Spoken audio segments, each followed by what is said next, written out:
accepted, and then Simon, that you give you can what Yes, thank you for giving me this opportunity to introduce myself.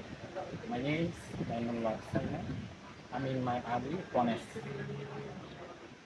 then what's your educational background? I'm a student at International Islamic University. I'm doing in my honors English in first semester. Tell me about your family members. I belong to a nuclear family. My parents and then I have one brother and one sister. So I suppose we are quite a small family. Then tell me about the house where you live and education. Uh, I live in Banskari, Sidagan, to be more exact. I grew up.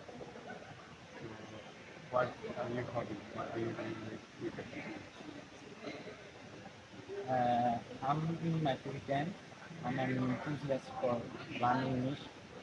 This is enjoyable for me. Yes.